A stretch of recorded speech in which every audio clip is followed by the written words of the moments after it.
up the changes in the corporate enforcement policy as announced by Kenneth Polite last week. So, Matt, you want to give us a roundup of what Herr Polite gave us information wise last week?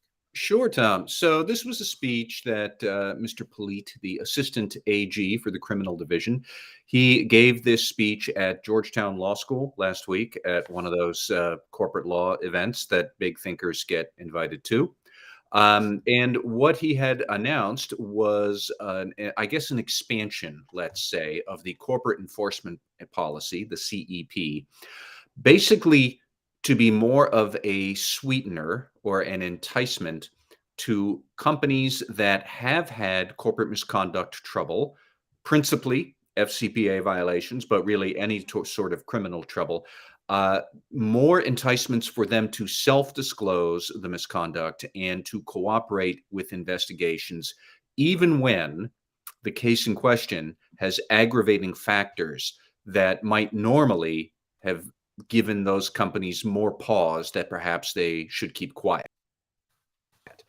So basically, what it is that if you are a company that does have a violation that has aggravating factors, and we can talk about what those are shortly, you could still secure maybe a declination to prosecute from the Justice Department if you, number one, self-disclose the misconduct immediately. Number two, you already have an effective compliance program in place. And then three, you provide an extraordinary, and that is the word, an extraordinary level of cooperation and remediation. If you do all those three things, you then might still get a declination, even if your case involves aggravating circumstances that until now would have ruled a declination out of the cards. So I found a lot in there to unpack, Matt, but I'm going to start with the many of us, certainly myself, had questioned in the Monaco memo or after the Monaco memo came out, where was the incentive for both recidivists to self-disclose if Deputy Attorney General Monaco was promising lots of pain for recidivists, or if it was a close call, and even if you weren't a recidivist, were there any additional incentives for companies to self-disclose if there were aggravating circumstances?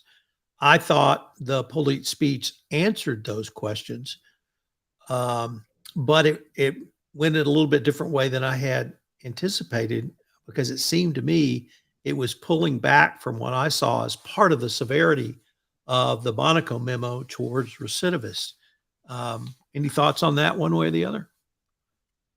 Well, I think maybe the best way to answer it is I think this new policy answers some of your questions, Tom, although it spawns others that I would like to get into.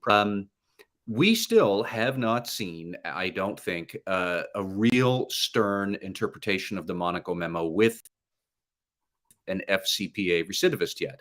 I know we just had ABB's case come down where they were the first three-time repeat offender, but they got a fairly reasonable result because they had done an awful lot to improve their program. And also their most recidivist conduct was, I think, 12 years ago. It was 2010 or 2011, something around that. That's not the same as you're having a settlement now and your last repeat offense was 6 years ago, say. Where maybe things are going to be more stern. We still don't know what that might be. I guess the question here is just whether these sweeteners are going to change the calculus that happens within the compliance department, within the boardroom, within the legal department about should we now self-disclose this embarrassing incident that we have, whatever it is, this criminal incident that we have. I'm sure there are still plenty of voices out there until now who have said, corporate enforcement policy be damned. This is a big thing. Why don't we just fix it? Let's hope nobody notices. And if they don't, we're scot-free. There are people who would still make that argument. Probably, weenies in outside counsel, but they can make that argument. And the question now is, will all of these additional incentives for the aggravating offenses and whatnot, aggravating circumstances, will that change the calculus and the thinking to say, okay, even with this very bad thing that we have, let's disclose and cooperate anyways. Sounds to me like maybe it will. It The other point here, we've got two sides to consider. Are these sweeteners enough to make people say, yes, let's do it? And are they going to make it even worse and more punitive for companies that still say, nope, we're going to keep quiet and hope nobody notices? Like, what is that side of the coin going to look like? And we haven't seen it yet. And then I still have a whole bunch of questions about how do all of these three new prongs, how do they work in practice, and what does this mean? But at least right now, it gives a lot of companies a lot of thought, I think. So, one of the reasons I think this seriously gives companies who may be recidivist incentive, Matt, is the 75% Yep. reduction. And that's a reduction off the low end of the sentencing range. ABB got a reduction off the middle of the sentencing range, as I recall. And that difference can be millions, it can be tens of millions, it could perhaps even be hundreds of millions, because the calculation for the sentencing range is different than these percentage discounts or even a calculation under the corporate enforcement policy. It comes from the US sentencing guideline. So you go through a formula and you get a range: low end, middle range, middle, and high. And if you have between 100 million and 200 with a 150 in the middle, and you get a 75% discount off the low end, well, you've saved some percentage of that difference immediately, and then you're getting the deduction down from the low end of the sentencing range. So I think there's really an incentive for recidivists to come forward and those with aggravating circumstances. I do completely agree with your point. We have not seen the Monaco memos component around recidivist for a company who did not self-disclose. But there's something else I've been thinking a lot about, and that is the measuring of the effectiveness of your compliance program at the time of the incident in question. Yeah. Because under the corporate enforcement, the evaluation of corporate compliance program and its update, they talked about evaluating your program at 2 points. One, at the time the incident occurred, and two, at the time of settlement. So it gave you an opportunity to hopefully remediate. And we saw that, I think, a great example of that with ABB, where they worked very hard to remediate their program during the pendency of the investigation. And but the second thing that really intrigued me was the definition of what's now an effective compliance program, because it seems to be, did your internal controls pick up this violation? And then it moves to immediately self-disclose. I have to assume it's got to be broader than simply that, meaning it could be your whistleblower hotline, although perhaps that's a broad definition of an internal control. But if you don't pick it up internally and it comes to you in some other manner, does that still qualify as an effective compliance program? And you and I have talked about effective compliance programs probably as long as I've known you. And this is the first time I can recall we have something with this specificity. And so if a company doesn't pick up, it used to be, how do you determine if you didn't have a good compliance program or you had a violation? Well, now it's, did you pick up the violation? And then did you move forward to self-disclose? Did that give you any pause or raise any questions for you? Well, I mean, before we even get there, 'cause I got hung up on, I think, maybe a preceding issue, is that let's go back to these aggravating factors. The whole point of this new policy is to appeal to companies that have an FCPA issue with aggravating factors. Now, what are those? For example, senior management's participation in the misconduct, pervasive misconduct within the company, significant profit to the company from its misdeeds. Now, let's just start with the first of those two: senior management involvement or pervasive misconduct. How can you have those aggravating factors and an effective compliance program at the same time? Because if we are defining an effective compliance program as a strong culture of compliance and a strong tone at the top, if those are your aggravating factors, I would say you probably don't have a strong culture of compliance, or you don't have an effective tone at the top. Therefore, you don't have an effective compliance program at the time of the incident, which is what Mr. Polite said was important at the time of the misconduct. So, how do we reconcile this? And I don't know how we do. Tom, if you have thoughts, or if any listeners out there have thoughts, email them in and we'll get them on another day. But this seems right there that I don't see how this all comes Well, we together. had those aggravating factors in ABB. We had the corruption going from South Africa to the corporate office in Switzerland. We had high profitability. We had a pervasive system of corruption, at least when it came to the Eskom contract in South Africa. So it seemed to me those factors were met. And if we go back to Cognizant Technologies, which is the many ways the bellwether of aggravating factors, we had C-suite involvement in the bribery scheme, or alleged C-suite involvement. GC and CCO, both who have denied they were part of any bribery scheme. But it seemed to me this was just almost written around what the DOJ did or gave or settled with ABB on.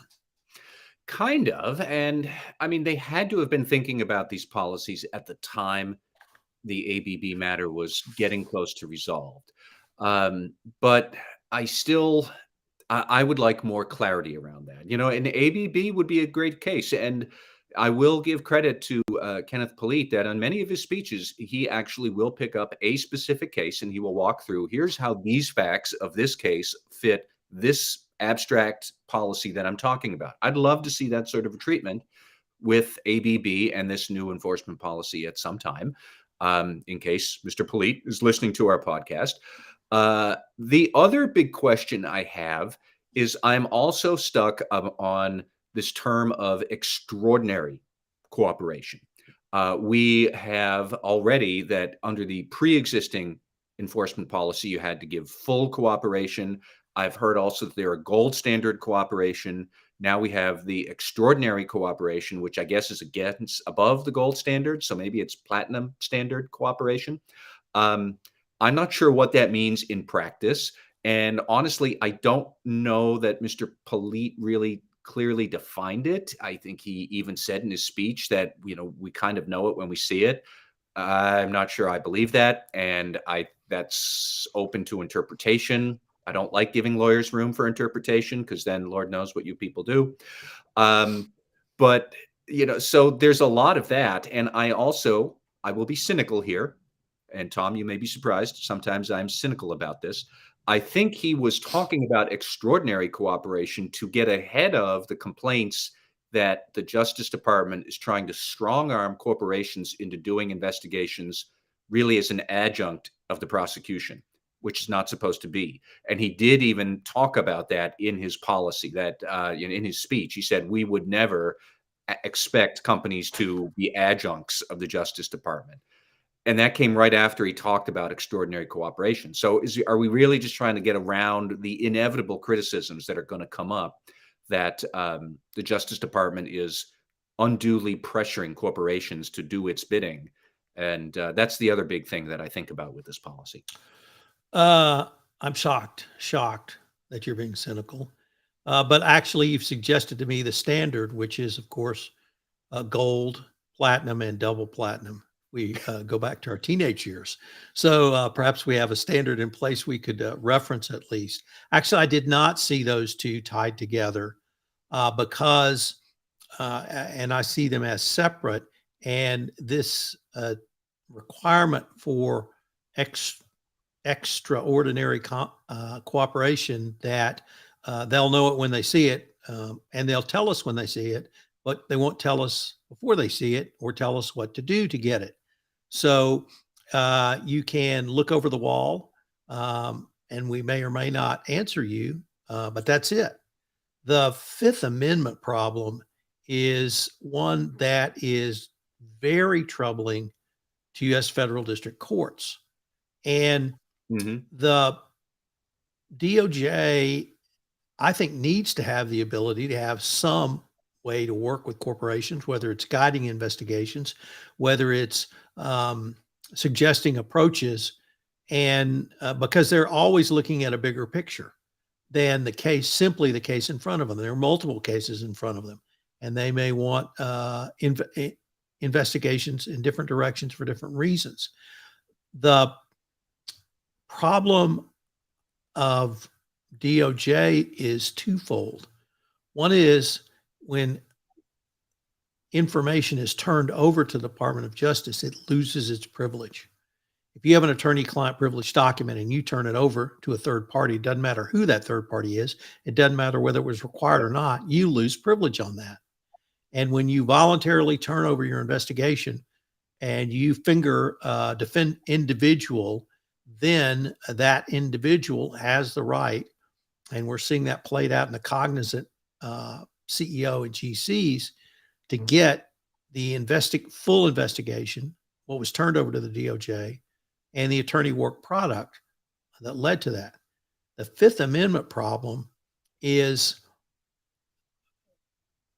problems about or queries about self-incrimination, because people are being threatened that if you don't cooperate, we will fire you.